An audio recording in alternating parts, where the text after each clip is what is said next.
I am so good at catching flies in my hand, like Barack Obama. Hi there and welcome back to Planet Property. If you're new here, please make sure you subscribe, and if you enjoy my content, make sure you give me a big thumbs up and continue watching. So today I thought I'd do something a little bit different. So we're in a different setting. We're in my living room today. I don't think we've ever been here before for a video. And as of the time of filming, it is the 2nd of April. So I thought I would do a little roundup of what I read in the first 3 months of this year. If you didn't know, I am an avid reader. I love reading. It is sort of my main form of escapism and relaxation. I would rather read a book than watch a film or a TV series.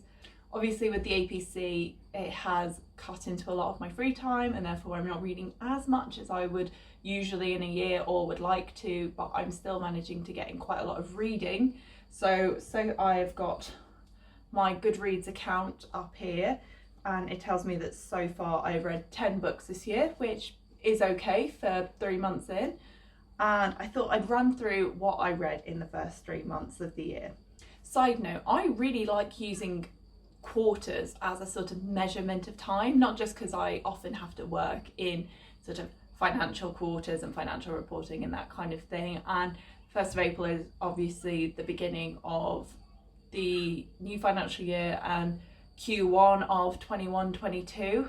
I just think 3 months is a really nice measurement of time in terms of setting goals, tracking goals and achieving things. I think it's far more realistic to achieve something over a 3-month period than a 1 month or a 6-month period. So I really enjoy it as a form of measurement.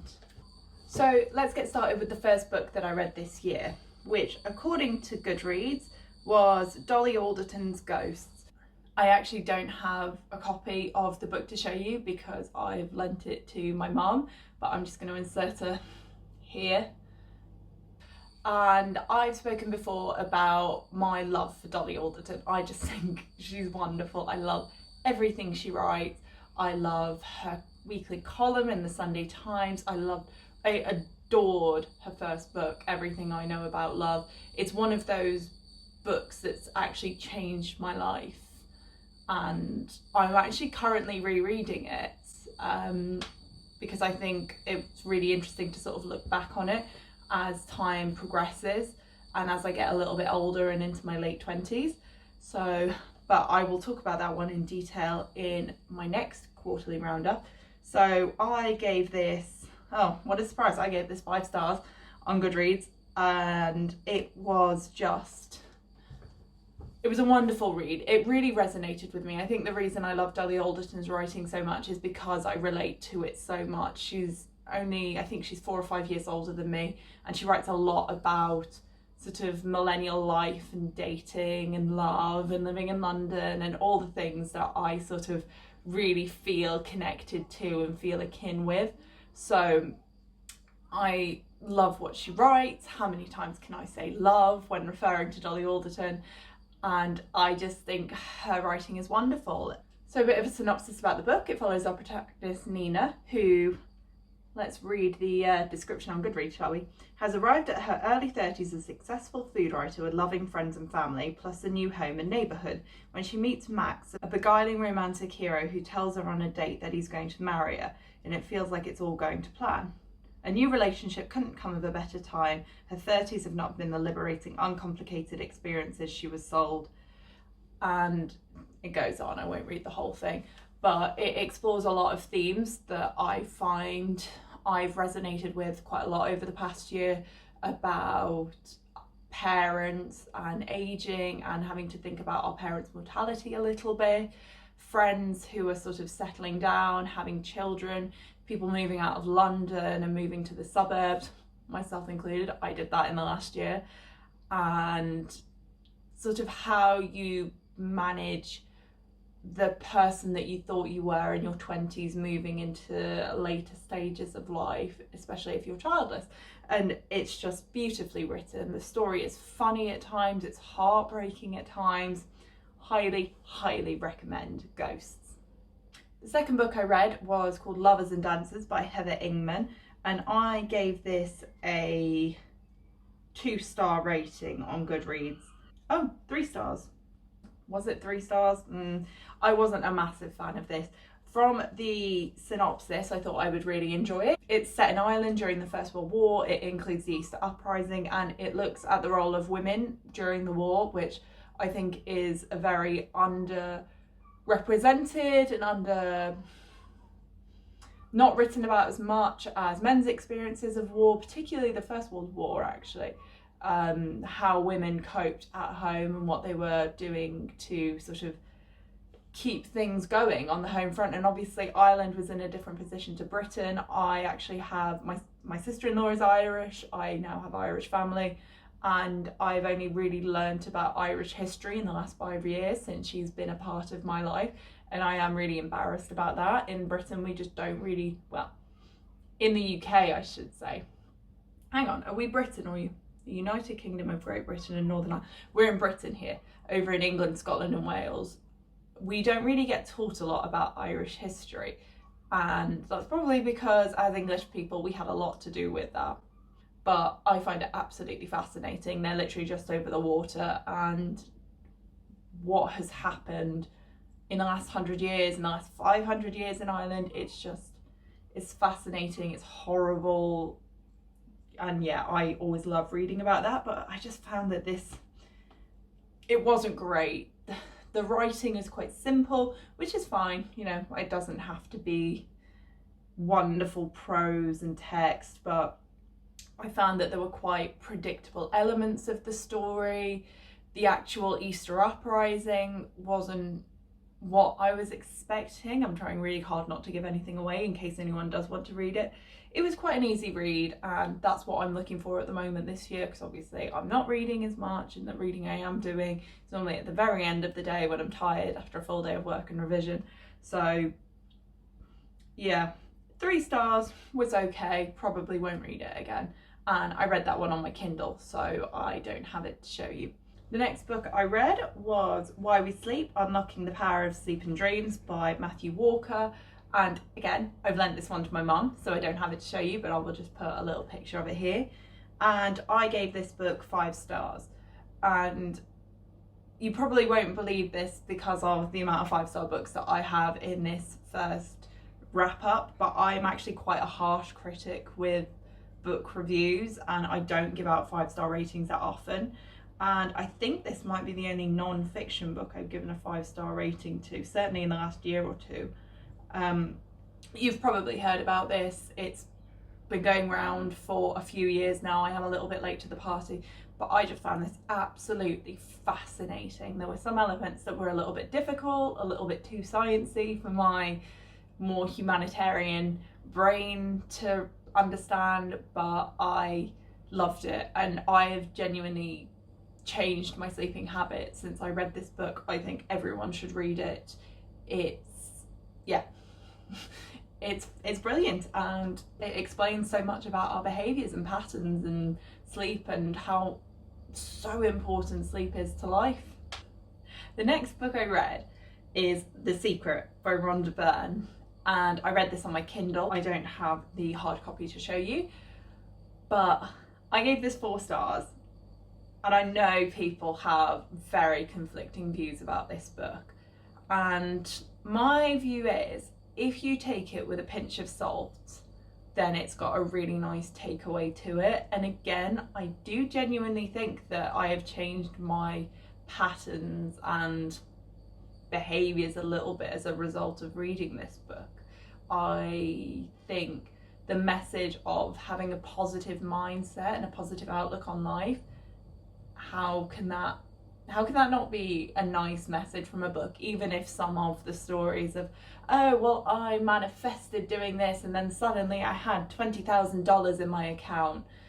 Like I say, take it with a pinch of salt. It is an easy read. I would suggest reading it, but if you are one of those people that's very skeptical to these kinds of self-help books, then it probably isn't for you. But I enjoyed it. I have been using the power of manifestation somewhat since then, and I have created a mood board, and I like to think that I approach every day with a positive mindset and attitude, and I really have seen differences in my life in the last few months since I read this book. One thing that I think is absolutely amazing that's happened since I read this book is that I have been manifesting that Tom and I are going to go on a big trip next year. We're really hoping, you know, COVID and travel permitting, to get over to New Zealand and maybe go see some friends in Australia. And like I say, I've been manifesting this. I went to New Zealand a few years ago. I changed my phone background to one of the pictures that I took while I was there. I'm creating the scenario in my head of how it's going to work with our house and my job, and I've sort of made the decisions around that. And lo and behold, what happens? Tom gets contacted by BA to tell him that he's had 60,000 Avios points awarded to him for working for the NHS during the pandemic. 60,000 Avios points is, you know, if you book in advance and an off-peak flight, is enough to get you to Sydney and back. I really do believe that I manifested that, and I'm so excited. So the next book I read, I do actually have the physical copy of, and that is The 7 Deaths of Evelyn Hardcastle by Stuart Turton. And it's funny because my name is Evelyn, but when I read this, I call her Evelyn, because to say Evelyn would be a bit, I don't know, I think because I've got quite an unusual name, the idea of someone in a book having my name as well just seems a bit weird, because then it would actually be me in the book. I don't know. If anyone who has a more common name has the same thing, they have to very slightly change the names of characters in books or TV series or whatever, because they struggle to imagine it otherwise, let me know. But I think it's because I have an unusual name and my name doesn't pop up very often. This is a reread for me. I read it 2 years ago for the first time, absolutely adored it then, read it again, gave it 5 stars again, adored it this time. If you haven't heard of it, it is a murder mystery. It's kind of like Agatha Christie meets Downton Abbey meets, I don't know, films. I think someone wrote something much cleverer than I did in the Goodreads. It's like, is it Inception? The one where they're all in these different dimensions. But anyway, this chap keeps waking up in a body of someone different every single day of the week at this castle, trying to solve the murder of Evelyn Hardcastle. And it's so clever. It's just, even though I've already read it and I could remember one of the big twists, I was still really sort of every single page turning it, because I needed to know what happened, because it was so clever and I was thinking so much about it. Every single night when I'd go to bed, I was reading this, and I didn't want to go to sleep because I just wanted to read more and find out what happened. And I love books like that, where you just never want them to end, but you're just so desperate to finish because you need to know what happens. So yeah, that is 100% a 5-star read from me, and I would highly recommend that.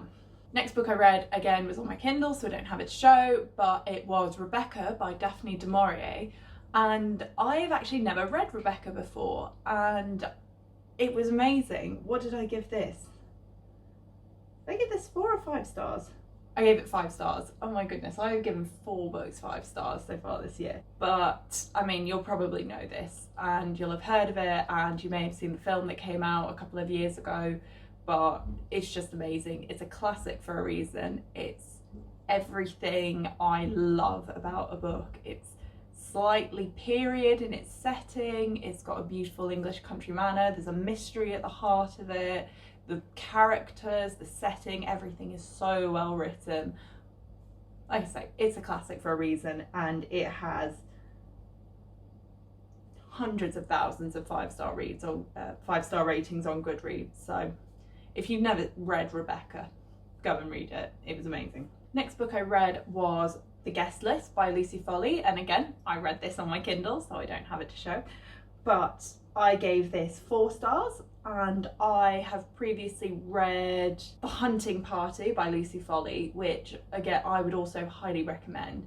I really like her style of writing. Again, it's a murder mystery and she plays with time really well. She often sort of flips between characters. There is often a big twist at the end that I've never been able to preempt her big twist, but then I'm not very good at that because I've read reviews that were like, oh, the twist was so obvious. But for me, I really liked it. It was a lovely setting in a remote island just off the north coast of Ireland. It was very gothic, it was around a wedding, and the characters were completely people that I could envision. I really liked it. I gave it 4 stars. I think that was because there was something at the end that I kind of went, oh, okay, yeah, that was a bit obvious, wasn't it? Or it's a bit of a get out clause. So, and I remember feeling that after reading The Hunting Party as well. I didn't guess the twist, but then when it was presented to me, I was a bit sort of, oh, okay, yeah, okay, I suppose we're going with that.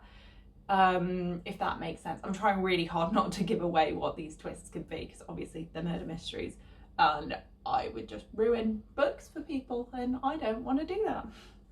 Next book I read was The Ruby in the Smoke by Philip Pullman, and this is the first in a quartet called the Sally Lockhart series.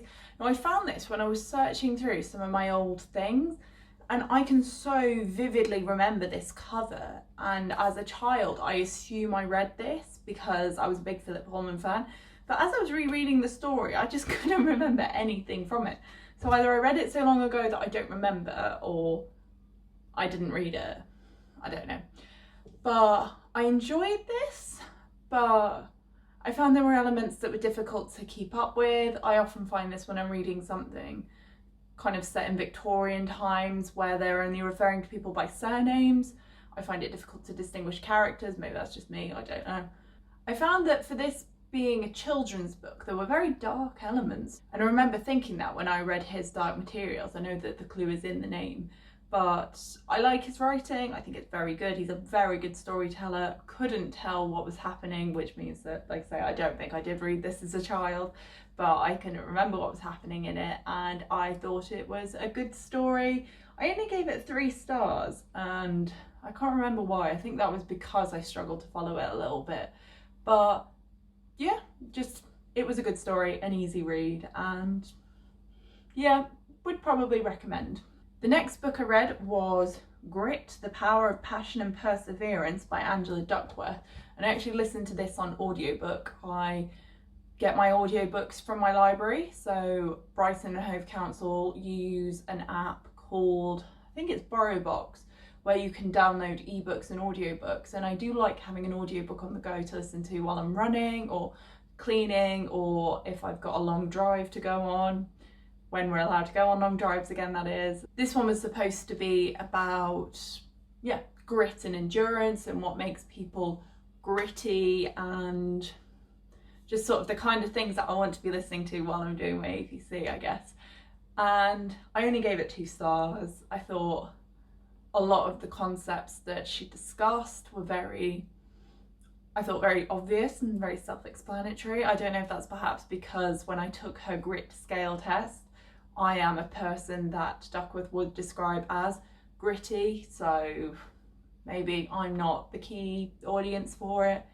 Like I say, I enjoy having something to just sort of have in the background and amble along to while I'm running, so it was perfectly good for that, but I wouldn't revisit that, I wouldn't read it again.